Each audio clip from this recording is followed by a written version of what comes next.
히브리서 11장 10절 말씀. 이는 그가 하나님이 계획하시고 지으실 터가 있는 성을 바랐음이라. 아멘. 여러분 성경학교도 있고 해서 성경학교의 주제를 가지고 한번 설교를 해보고자 합니다. 이번 여러분 성경학교의 주제는 영어로 표현하면 live by faith입니다.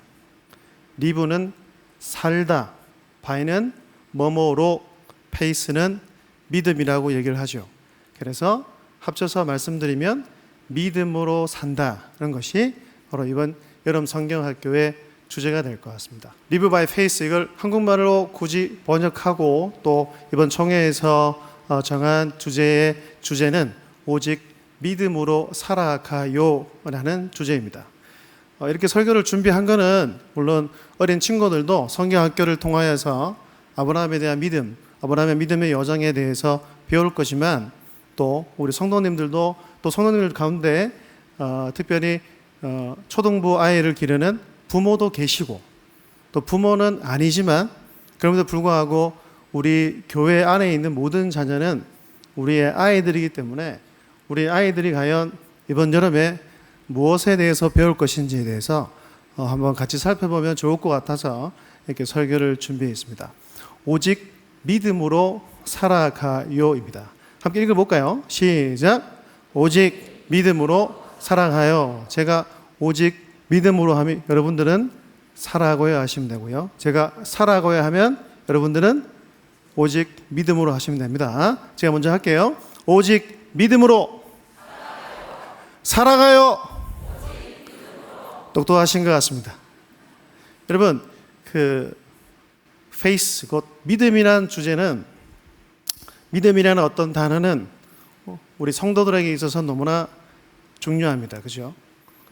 우리가 구원을 얻는 것도, 우리가 의롭게 되는 것도 믿음을 통해서 의롭게 되고 믿음을 통해서 구원을 얻게 됩니다.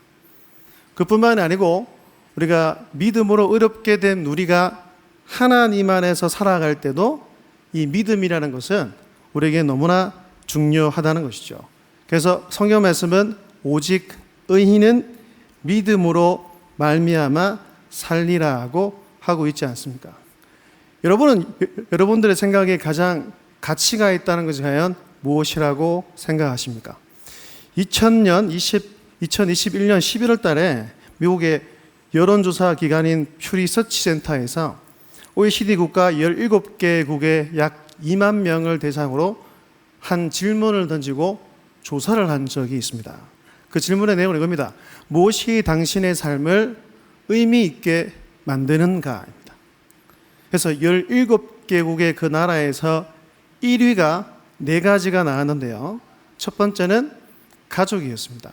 그러니까 14개의 나라가 가족이라고 1위를 대답을 했고요. 그 다음에 두 번째는 건강, 세 번째는 사회, 네 번째는 물질적 풍요라고 대답을 했습니다. 그럼 우리가 살고 있는 이 땅, 대한민국에서 1위는 과연 무엇이었을까요? 1번, 2번, 3번, 4번입니다. 4번. 네. 물질적 풍요가 아주 일방적으로 많았다고 이야기를 하고 있지요. 그러니까 이 말은 삶에 있어서 제일 중요한 것 또는 제일 중요한 목표가 우리 대한민국에서 살아가는 수많은 사람들이 바로 돈, 물질적 풍요라고 생각한다는 얘기입니다. 여러분, 정말 우리가 살고 있는 이 대한민국의 많은 사람들은 생명보다 더 신앙보다 돈을 더 소중히 여기는 것 같습니다. 그러면 우리 교회는 어떨까요? 그리고 여러분은 어떻습니까? 과연 돈보다 신앙을 더 가치 있게 그리고 생명을 더 가치 있게 생각하고 있습니까? 여러분 모두의 삶의 주인이 우리 하나님, 우리 주님이 맞습니까?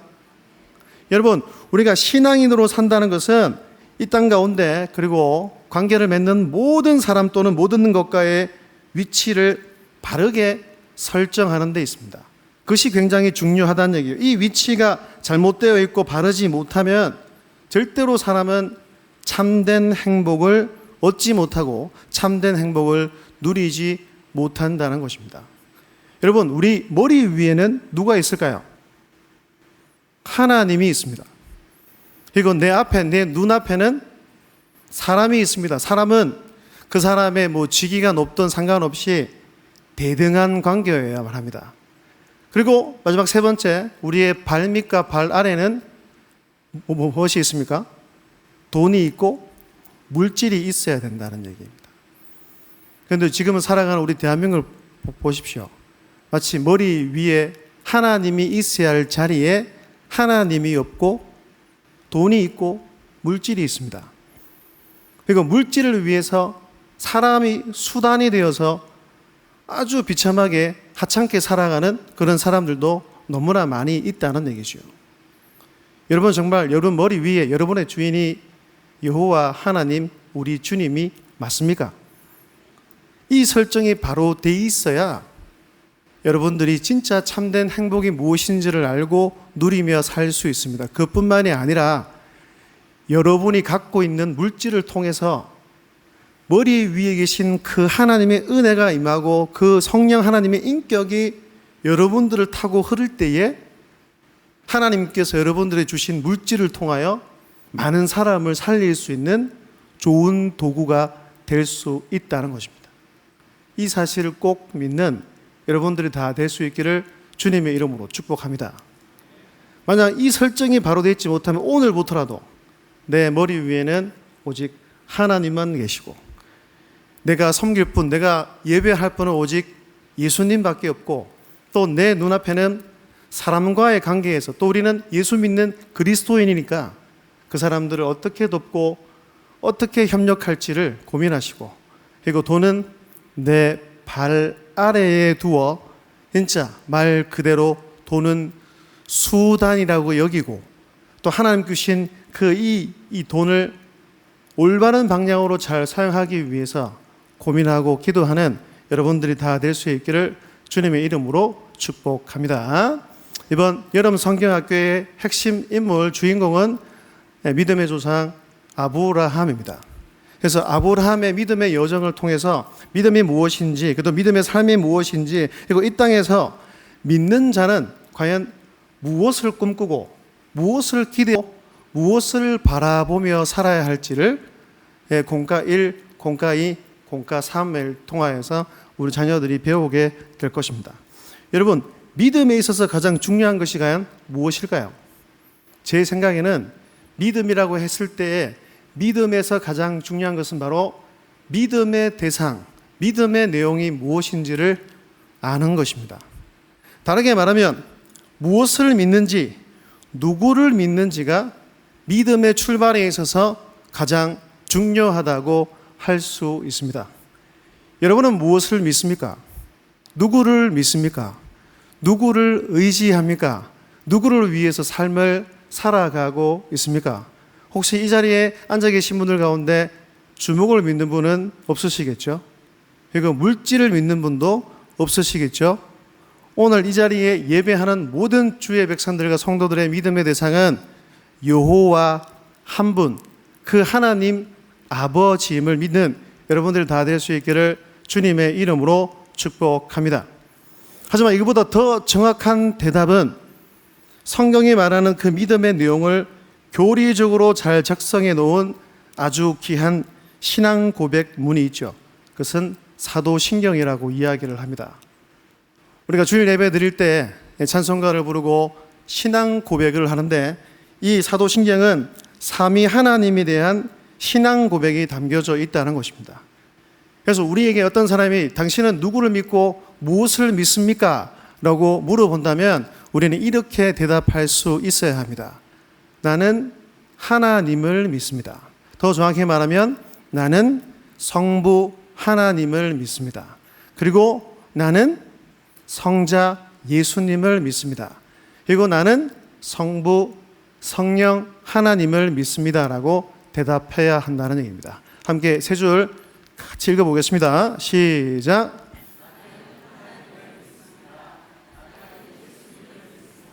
나는 성령님을 믿습니다. 사도신경을 읽어보면 또 고백해보면 우리 성부 하나님은 어떤 분이십니까? 전능하신 하나님이라고 표현한 겁니다. 그리고 그분은 창조주 하나님이시라고 말하고 있고요. 그럼 우리 성자 예수님은 누구로 얘기합니까? 이 땅 가운데 성령으로 잉태되어 참 사람으로 오신 분. 그 다음에 뭡니까? 우리를 위해서 십자가를 위해서 구원해 주신 분. 그리고 부활하셔서 승천하셔서 우리 하나님과 이 땅을 보좌하시고 다스리시며 마지막 그 순간에 이 땅에 오셔서 심판하실 심판자라고 그렇게 이야기하고 있지 않습니까? 그러니까 우리 성령님 어떤 분이십니까? 성령님은 나의 구원에 인쳐주시는 분. 그리고 오늘 예배드리는 모든 목사, 말씀을 전하는 저나 여러분들 그 안에 성령님이 내주하시고 오늘도 말씀을 들을 때 이 말씀을 깨닫게 하시는 분도 바로 성령 하나님이시라는 얘기입니다. 나는 하나님을 믿습니다. 나는 예수님을 믿습니다. 나는 성령님을 믿습니다. 이 삼위 하나님에 대한 고백을 매일 할 수 있는 우리 모두가 다 되었으면 좋겠습니다. 그런데 여러분, 진짜 우리가 신앙 고백을 제대로 하려면 내 안에 무엇이 있어야 됩니까? 이 삼위 하나님에 대한 믿음이 있어야 된다는 얘기예요. 그러면 이 믿음은 어디로부터 오는 것일까요? 여러분, 구원을 한번 생각해 봅시다. 아까 제가 처음에 말씀드렸을 때 이 구원은 믿음을 통해서 얻는다고 말씀을 드렸습니다. 그렇죠? 그러니까 의로운 것이 하나도 없는 전적 타락하고 부패한 저나 여러분들이 정말 하나님 앞에서 내세울 것도 하나도 없고 그런 우리가 하나님으로 의해서 의롭다고 칭함을 받게 된 이유가 무엇입니까? 인간의 어떤 행위나 공로, 노력으로 이루어지는 것이 아니라 오직 하나님의 은혜로 이루어졌다는 사실을 여러분들이 꼭 믿을 수 있기를 바랍니다. 우리가 받은 이 구원 또한 삼위 하나님의 구원 역사임을 우리는 믿을 수 있어야 됩니다. 성부 하나님의 예정하심, 성자 예수님의 구속하심, 성령 하나님의 인쳐 주심이 있었기 때문에 여러분들이 구원을 받고 의롭다고 칭함을 얻은 자로 오늘 이 자리에 앉아서 하나님을 예배하고 하나님의 말씀을 듣고 살아갈 수 있게 되었다는 것입니다. 여러분, 창세기 15장을 보면 우리 친구들이 일과를 통해서 배우게 되는데요. 아브라함의 15장에서 나오는 이 아브라함의 믿음은 그렇게 완벽한 믿음이거나 좋은 믿음은 아니었다는 얘기예요. 두렵고 떨고 있는 이 아브라함에게 우리 하나님께서는 찾아와 주셔서 내가 너의 방패가 되어줄게, 내가 너의 상급이 되어줄게. 하지만 그럼에도 불구하고 여전히 상속자, 그러니까 자기 태에서 이어받게 될 자녀가 없었기 때문에 나의 상속자가 누구냐고 물었을 때에 이 아브라함을 불러내시고 그 밤 하늘 가운데서 수많은 별을 보여주시면서 이렇게 말씀하셨어요. 내가 너로 큰 민족을 이루게 하고 너의 자손이 저 하늘의 별과 같이 무수히 많게 되리라고 약속을 해 주셨다는 것입니다. 그리고 창세기 15장 6절에 보면 성경 말씀 이렇게 나와 있습니다. 함께 읽겠습니다. 시작. 아브라함이 여호와를 믿으니 여호와께서 이를 그의 의로 여기시고. 창세기 15장 6절 말씀이란 얘기예요. 아브라함은 차전 그 하나님의 그 약속, 무엇보다 수많은 별들을 보고 그 하나님께서 말씀하신 약속의 말씀과 여호와를 믿었다라고 되어 있습니다. 그래서 하나님께서는 그 여호와 하나님을 믿는 믿음을 보시고 그를 의롭다고 인정해 주셨다고 표현하고 있다는 얘기이죠. 그런데 여러분, 제가 앞서 말씀하신 한 대로 근데 이 아브라함의 믿음이 누구로부터 시작되었습니까? 여러분, 아브라함의 구원이 아브라함의 열심 때문입니까? 아니면 하나님의 열심 때문입니까? 오늘 이 자리에 앉아있는 저나 말씀을 전하는 저나 여러분들이 구원 얻을 수 있는 것은 여러분들의 열심 때문입니까? 아니면 하나님의 열심 때문입니까? 하나님의 열심 때문이란 얘기예요. 여러분, 이 아브라함의 믿음이 도덕적으로 완벽하거나 퍼펙트한 그런 믿음이 아니었어요. 이 부족한 믿음을 통하여서 하나님께서는 그를 의롭다고 여겨주셨는데, 하지만 이 아브라함의 이 부족한 믿음 또한 하나님이 주셨기 때문이라는 얘기예요. 또 말씀드려요. 여러분, 구원은 나의 열심이나 어떤 나의 노력에 의해서 이루어지는 것이 아닙니다. 오직 하나님께서 나에게 베풀어 주신 은혜이고, 이 은혜를 받는 유일한 통로가 바로 오직 믿음이라는 사실입니다. 여러분, 우리 하나님께서는 우리가 이 은혜, 무엇보다 이 구원의 은혜를 받을 수 있도록 은혜의 방편을 우리에게 주신 게 있습니다. 그 중에 가장 강력한 은혜의 방편, 은혜의 수단, 은혜의 통로가 무엇이냐면 바로 기록된 하나님의 말씀이라는 얘기이지요. 그래서 예배 시간마다 선포되는 이 하나님의 말씀을 귀담아 잘 듣는 것이 너무나 중요하다는 얘기입니다. 그래서 로마서 10장 17절은 이렇게 말씀을 하고 있지요. 함께 읽겠습니다. 시작. 그러므로 말미암았느니라. 아멘. 그러므로 믿음은 어디서 시작됩니까? 들음에서 나며 그 듣는 내용은 그리스도의 말씀으로 말미암았다고 말씀하고 있습니다. 이번 여름 성경학교를 통해서 우리 친구들은 설교 말씀을 들을 것이고요, 또 영상을 통하여서 아브라함이 어떤 믿음의 여정을 걸었는지를 볼 것이고요, 그리고 암송할 것이고요, 그리고 활동이나 여러 가지 학습 센터를 통하여서 말씀을 공부하게 될 거고요, 그리고 게임을 통하여서도 이번 주제 또는 일과의 어떤 핵심 단어가 무엇인지를 계속 기억하게 될 것입니다.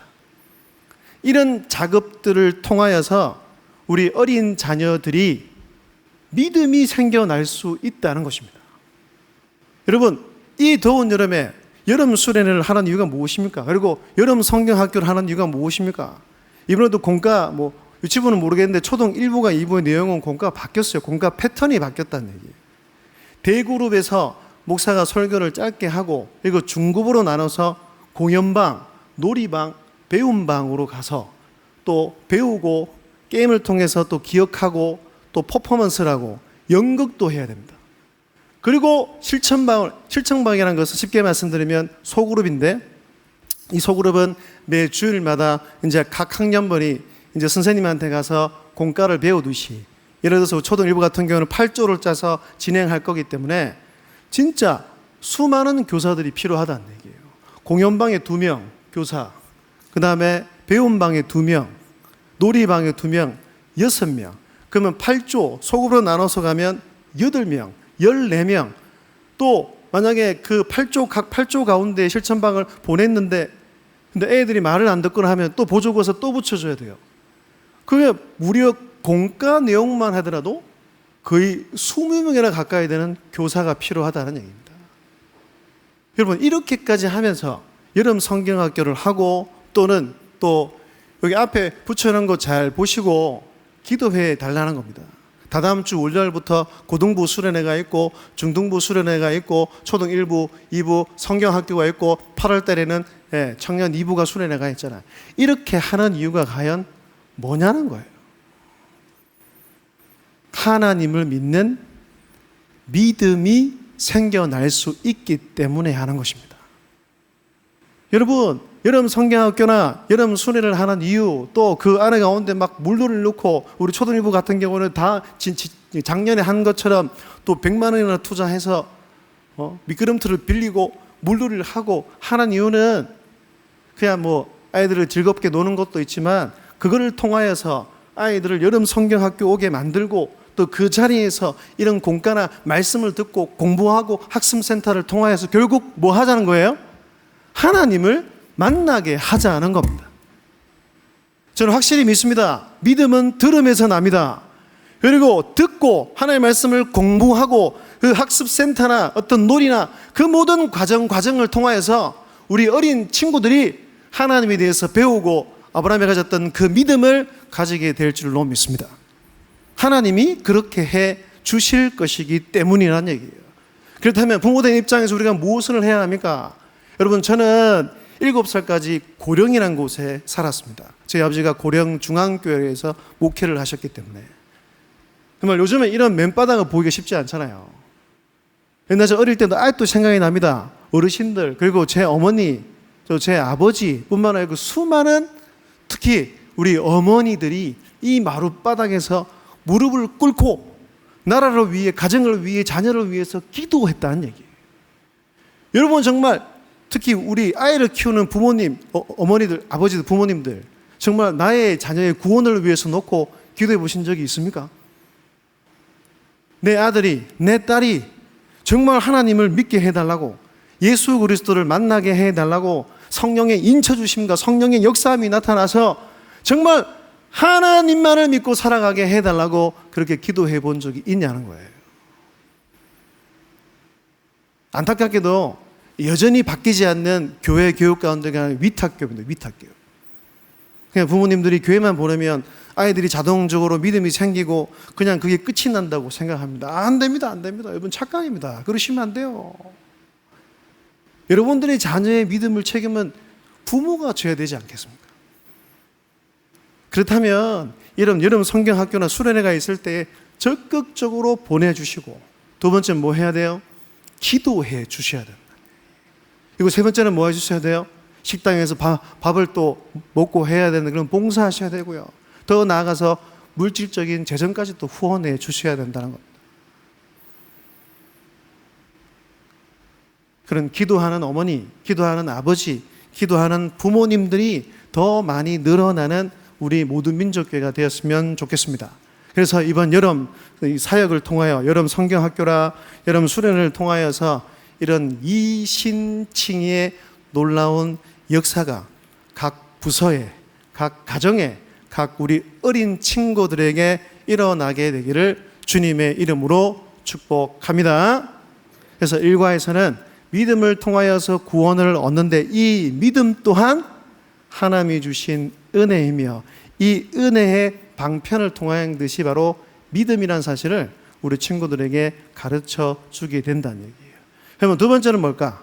믿음이 자라고 성장하고 있는가라는 겁니다. 여러분, 구원받고 의롭게 되고 하나님의 자녀가 되면 끝난 것일까요? 나 하나님의 자녀가 되었기 때문에 이제 그 하나님의 그 대속의 은혜, 그 인쳐주심, 의롭게 되는 원리를 내가 알고 나에게 주신 믿음에 대해서 감사하며 그걸로 끝이 나는 걸까요? 그렇지가 않죠. 하나님을 믿고 난 뒤에는 이제 살아내는 삶의 과정이 필요한 겁니다. 그래서 그 과정 가운데서 모든 사람들, 어린 친구들 상관없습니다. 목사든지 나이가 드신 분인지 믿음이 자라고 변화되고 성장해 가야 한다는 얘기죠. 이것을 신약적으로 말하면 바로 성화라고 이야기를 한다는 얘기입니다. 여러분, 이 성화를 조금 더 풀어서 설명드리면 이겁니다. 함께 읽겠습니다. 시작. 믿음으로 말미암아 구원받은 하나님의 자녀들이 예수 그리스도를 닮아가는 삶의 전 과정.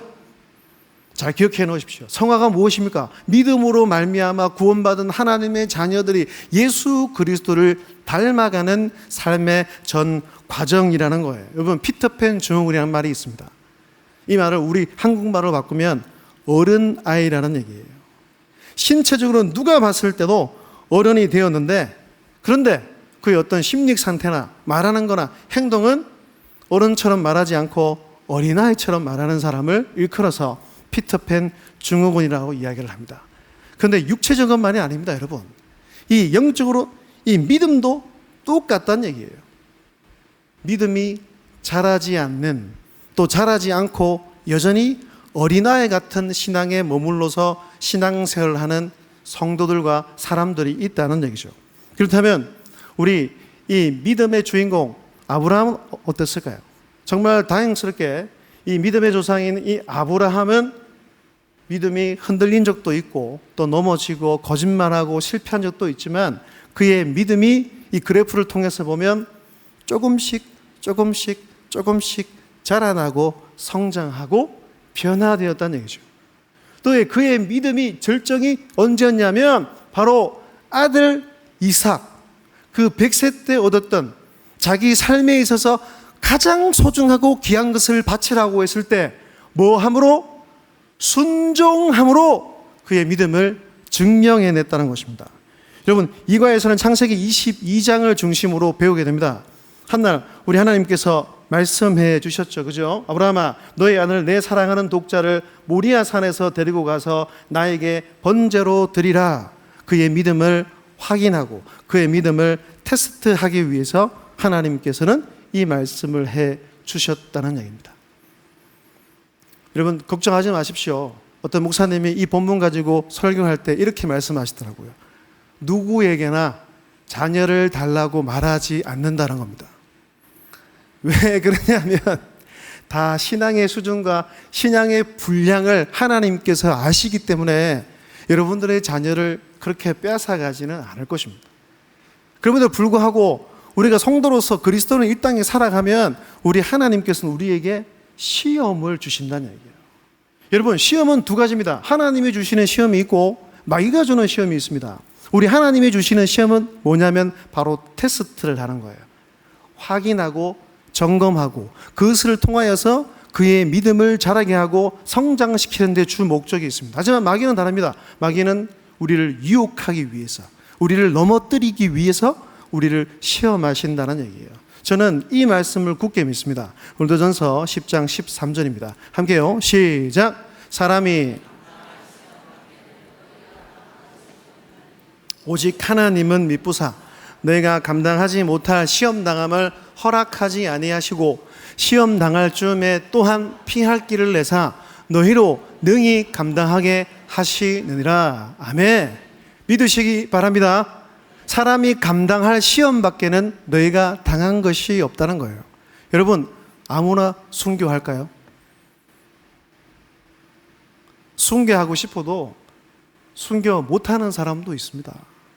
왜? 그 또한 하나님께서 그 순교를 허락하셔야 되고 또 순교 당할 만한 믿음이 있는 사람에게만 요구하신다는 얘기예요.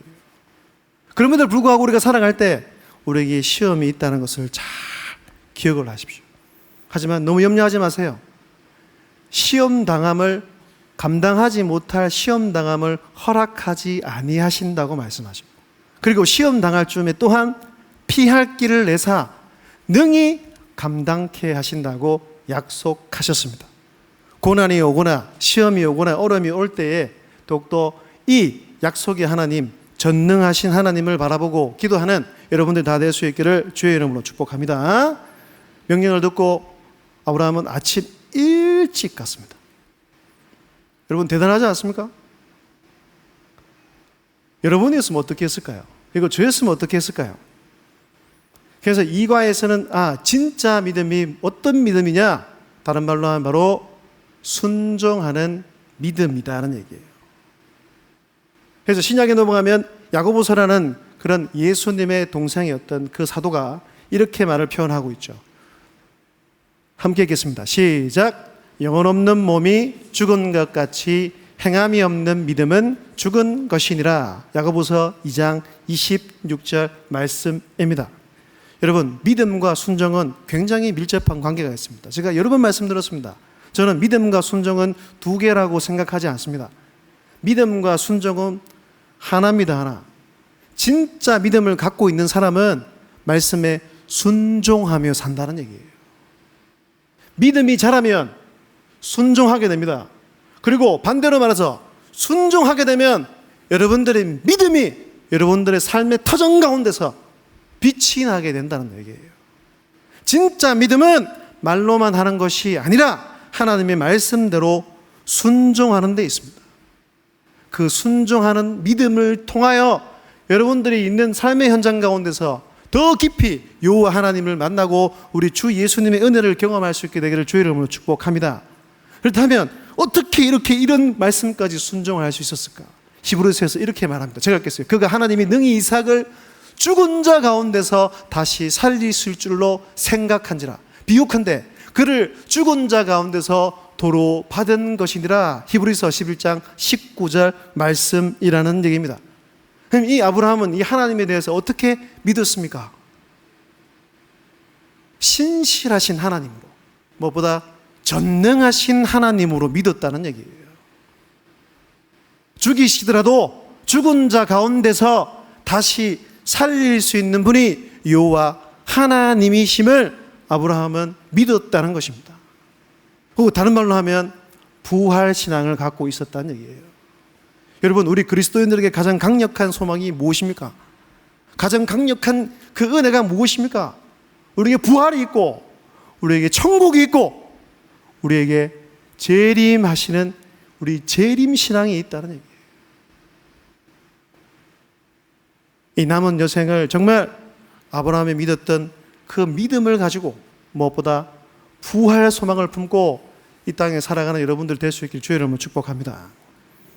그리고 이 말씀에 순종을 해야 되는데, 특별히 우리 모든 믿는 자에게 하나님께서는 10가지의 계명을 허락해 주셨죠. 그래서 이번 공과의 특징이 있는데, 1과에서는 실천방에 들어가면 사도신경에 대해서 잠깐 배우게 되고, 2과에서는 이 10계명에 대해서 배우게 됩니다. 수많은 말씀들이 많잖아요. 그것 가운데서 여러분, 과연 10계명이 있는 말씀이라도 잘 지키고 있습니까? 순종하고 있냐는 거예요. 혹여나 10계명의 내용도 모르는 분은 없으시죠? 1계명이 뭔지, 2계명이 뭔지, 3계명이 뭔지, 4계명은 뭔지, 5계명은 뭔지, 6계명은 뭔지, 1계명부터 4계명까지는 하나님에 대한 사랑이고, 5계명부터 10계명까지는 이웃에 대한 사랑임을 모르는 분이 안 계시죠? 그런 줄로 믿습니다. 여러분, 이 하나님에 대한 사랑, 이웃에 대한 사랑은 끊임없이 말씀에 순종함으로 실천할 수 있는 여러분들이 다 되었으면 좋겠습니다. 마지막 세 번째, 무엇을 꿈꾸고 무엇을 기대하고 무엇을 바라보며 살아야 하는가입니다. 여러분, 그리스도인은 성경을 통해서 보면 나그네 또는 이방이라고 말을 합니다. 제가 나그네래요. 여러분들이 이방인이라고 말을 한 거죠. 그러니까 이것을 간략하게 설명하면, 나그네와 이방인은 이 땅에 임시로 머무는 존재입니다. 이방인은 외국인, 또 외국인은 또 낯선 사람을 뜻하는 거죠. 그렇죠. 내가 한국 사람이고 한국에서 태어났는데, 내가 다른 나라 갈 때, 예를 들어서 여행을 갈 때 모든 짐을 다 갖고 가지는 않습니다. 가장 간략하게, 가장 편안하게 잠시 있다가 올 수 있는 그 짐만 싸서 여행을 하게 된다는 얘기죠. 여러분, 우리는 이 땅 가운데서 임시로 사는 나그네, 이방인이라고 우리에게 이야기를 하고 있어요. 그래서 우리의 본향은 이 땅이 아닙니다. 성경에 말하는 히브리서 11장에 나오는 더 나은 본향은 이 땅이 아니라 우리가 가게 될 저 영원하신 하늘나라, 하나님의 나라라는 얘기예요. 그래서 사도 바울은 우리를 향해서 이렇게 이야기를 하고 있습니다. 빌립보서 3장 20절과 21절을 함께 읽겠습니다. 시작. 그러나 우리의 시민권은 하늘에 있는지라 거기로부터 구원받은 자 곧 주 예수 그리스도를 기다리노니 그는 만물을 자기에게 복종하게 하실 수 있는 자의 역사로 우리의 낮은 몸을 자기 영광의 몸의 형체와 같이 변하게 하시리라. 아멘. 여러분, 이 사실을 믿으십니까? 믿으세요, 진짜? 여러분, 우리의 시민권, 내 나라, 내 국가는 이 땅이 아니래요. 신앙을 갖고 예수 그리스도를 주인으로 삼고 사는 사람의 이 나라와 국가는 이 땅이 아니라 저 하늘 나라라는 것입니다. 그러면 하늘 나라를 국가로 두고 나라를 두고 사는 사람은 누구를 기다립니까? 거기로부터 구원하는 자, 재림하실 주 예수 그리스도를 기다린다는 거예요. 그러면 그분이 왔을 때 우리가 어떻게 됩니까? 우리도 예수님처럼 우리의 몸까지도 영화롭고 신령하게 변하게 하실 줄로 믿습니다. 그래서 이게 신학적 용어로 영화라고 이야기를 하고 있습니다. 김영화 할 때 그 영화는 아니지만 영화라는 이름이 되게 예쁘잖아요. 칭의, 성화, 영화. 여러분, 이 땅 가운데서 우리가 왜 신실하게 살아가야 됩니까? 왜 그리스도를 닮은 사람으로 살아가야 됩니까? 왜 손해보고 또 때로는 힘들어도 포기하지 않고 믿음의 길을 계속 가야 됩니까? 우리에게는 무엇이 있기 때문입니까? 우리를 향한 영원한 하나님의 나라가 우리를 위해 기다리고 있다는 얘기예요. 그래서 이 영화를 조금 길게 설명하면 이렇습니다. 이 세상의 삶이 끝나고 온전한 모습으로 완성이 되는 것입니다. 여러분, 이 땅 가운데 잠시 고난받고 고통받아도 괜찮습니다. 우리에게는 주님이 이 땅에 오셔서 완전한 구속의 날이 기다리고 있고, 예수님을 믿지 않는 사람들은 정말 큰 심판을 받게 될 것이지만 우리는 그 일을 통하여서 신령하게 변하고 예수님과 같이 변하게 되는 놀라운 은혜가 주어진다고 말씀하고 있습니다. 3가에서는 창세기 23장에 있는 내용을 잠시 다루게 될 겁니다. 아브라함과 이거 주위에 있는 사람들이 슬퍼하고 있죠. 왜냐하면 그의 아내 사라가 이제 호흡이 끊기고 이제 죽었기 때문입니다. 사라가 나이가 127세에 죽었거든요. 그래서 이때에 아브라함의 나이가 137세였습니다. 여러분, 참고로 성경을 읽다 보면 여자가 죽었는데 그 나이를 밝히고 있는 데는 거의 없습니다. 어떻게 보면 사라가 유일하다고도 볼 수 있어요. 하여튼 사라가 127세에, 그리고 아브라함이 137세에 그 나이 때에 사라가 죽게 되었다는 얘기죠. 그러니까 죽게 되었으니까 이제 묻어야 할 매장지를 찾아야 됩니다. 여러분, 정말 신기한 것은 뭐냐 하면 이때까지 하나님께서 주시기에서는 약속의 그 땅 가운데서 자기 이름으로 산 땅이 한 평도 없었다는 거예요. 여러분, 왜 그랬을까요? 왜? 나중에 말하지만, 아까도 말했지만, 여러분, 아브라함은 이 땅 가운데서 나그네로 살았어요. 이 땅의 어떤 유익이나 이 땅의 편안함이나 이 땅의 안락을 위해서 살지 않았다는 거예요. 하나님 주신 약속을 위해 살아갔기 때문이라는 겁니다. 그래서 매장지를 이제 자기 고향, 그러니까 자기 태어났던 갈대아 우루가 아니고 하나님께서 주시겠다고, 그리고 너의 자손을 통하여서 이 땅을 다 주시겠다고 약속한 그 가나안 땅 헤브론에서 매장지를 쳤습니다. 그래서 어떤 에브론 사람한테 가서 막벨라 굴을 팔라고 얘기를 하죠. 그런데 이 사람이 쉽게 잘 팔지는 않습니다. 이거 2번이나 이렇게 절을 하고 나이 많은 아브라함이, 그리고 이 사람이 막벨라 굴만 파는 게 아니고 막벨라 굴 주변에 있는 밭과 여러 땅도 사라고 얘기하면서 돈을 은 400세겔이나 달라고 합니다. 여러분, 은 400세겔이 지금으로 시가를 따지면 잘 모르겠지만 솔로몬의 성전의 그 터전이 된 아라우나 타작마당을 다윗이 50세겔을 주고 샀거든요. 그러면 그에 따지고 그에 비하면 은 400세겔은 엄청난 돈이라는 얘기입니다. 그리고 이 아브라함이 숨을 거둘 때도 이삭에게 이렇게 말합니다. 나도 그 가나안 땅에 묻어 달라고 이야기를 했어요. 여러분, 그렇다면 왜 아브라함은 이 큰 손해를 감수하면서도 이 막벨라 굴, 이 헤브론 땅에 이 땅을 구입을 했던 것일까요? 그것은 사라와 자기가 죽어 매장한 뒤에도 가나안 땅 전부를 그의 후손에게 주시고 영원 나라를 준비하시는 하나님을 향한 믿음이 있었기 때문이라는 겁니다. 여러분, 성경 말씀을 이렇게 기록을 하고 있습니다. 히브리서 11장 9절과 10절 말씀을 함께 읽겠습니다. 시작. 믿음으로 그가 이방의 땅에 있는 것 같이 유업으로 함께 받은 이삭과 및 야곱과 더불어 장막에 거하였으니 이는 그가 하나님이 계획하시고 지으실 터가 있는 성을 바랐음이라. 아멘. 여러분, 왜 이 아브라함이 나그네로 살면서 불편한 삶을 살았을까요? 그리고 자기 진짜 태어났던 고향에 가서 자기 아내를 묻어주지 않고, 그리고 자기가 죽을 때도 갈대아 우루가 아니라 가나안 땅에 묻어달라고 얘기했을까요? 사랑하는 여러분, 우리에게도 약속한 땅이 있지 않습니까?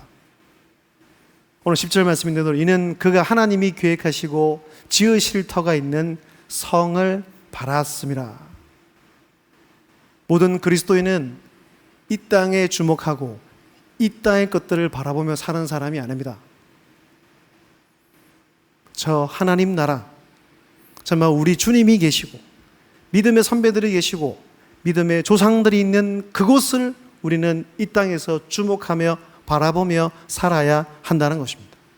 저는 진짜 여러분이 그리고 우리 자녀들이 이 마태복음 6장 33절 말씀처럼 꼭 살았으면 좋겠습니다. 함께 읽겠습니다. 시작. 그런즉 너희는 먼저 그의 나라와 그의 의를 구하라. 그리하면 이 모든 것을 너희에게 더하시리라. 마태복음 6장 33절 말씀입니다.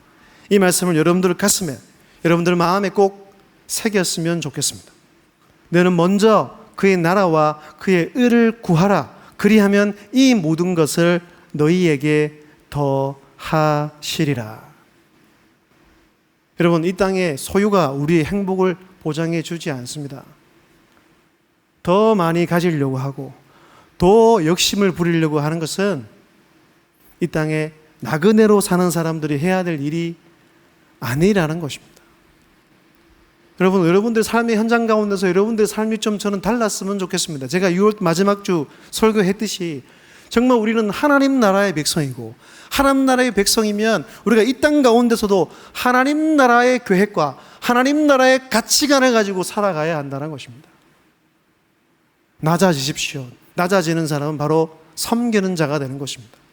예수님께서 분명히 말씀하고 있지 않습니까? 섬기는 자가 으뜸이라고 말씀합니다. 그리고 여러분들이 하나님의 미랄이 되어 이 땅에서 죽고 희생하고 용서하고 헌신하며 살아갈 때 여러분들을 통해서 하나님께서는 구원받는 사람들이 늘어나게 할 것입니다.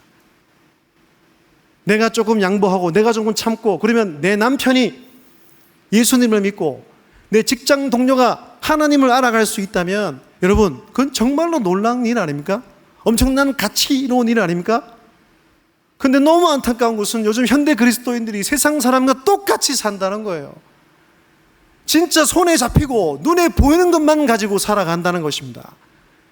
여러분, 우리는 눈에 보이지 않는 하나님을 믿고 또 하나 우리에게 약속하신 그 말씀을 믿고 살아가는 사람들입니다. 그렇다면 당장 내가 어렵고 손에 잡히는 것도 없고 내가 힘들게 살아가지만 하나님께서 부어주시고 하나님께서 위로해 주시고 하나님께서 축복해 주실 것을 기대하고 꿈꾸며 믿으며 살아야 되지 않겠습니까? 너는 먼저 그의 나라와 그의 의를 구하라 그랬습니다. 하나님 나라를 위해서 삽시다. 복음을 위해서 살아갑시다. 또 몸된 교회를 위해 충성하고 더 나아가 이 세상에 나가 하나님의 사랑을 받은 자답게 이웃의 사랑을 실천하며 살아가 보십시오. 그러면 그 모든 것을 여러분에게 더하여 주실 것입니다. 할렐루야! 저는 이 말씀을 믿습니다. 이거 우리 자녀들에게도 가르칠 것이고 앞으로 성도들에게도 계속 얘기할 것이며 우리 초등일부 더 나아가 맡게 될 모든 어린 영혼들에게도 계속 없이 끊임없이 하나님 나라와 하나님 나라의 법칙에 대해서 이야기해 줄 것입니다. 여러분, 정말 눈에 보이는 것 때문에 집착하며 살면 안 됩니다. 우린 나그네입니다. 요즘 결혼하는 청년도 많은데 여러분들 청년들이 결혼하는 것도 좀 달랐으면 좋겠어요. 여러분, 연예인 기부천사라고 말하는 션 정혜인, 제가 작년까지 통계를 해봤는데 거의 기부 금액이 60억이었어요. 60억. 엄청나잖아요. 근데 그 기부하게 된 계기가 뭐냐 하면 결혼하면서부터 시작했다는 거예요.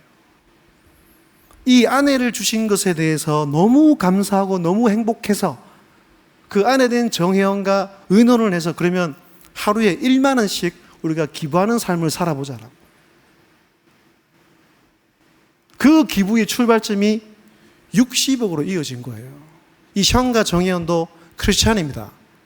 하나님을 믿는 사람이라는 거예요. 여러분, 결혼뿐만이 아닙니다. 여러분, 가정에서 여러분, 제발 돈에 얽매여 사시면 안 돼요. 진짜 돈이 주인이 되어 살아가는 사람들이 너무 많다고요. 돈이 전부가 아닙니다. 여러분, 진짜 주의 말씀대로 한번 살아가 보십시오. 그러면 하나님께서 여러분들의 인생을 책임져 주실 것입니다. 그걸 믿는 믿음이 있어야 되지 않겠습니까, 여러분? 그걸 안 믿는데 무슨 하나님의 자녀고 그리스도인이라고 말할 수 있냐고요.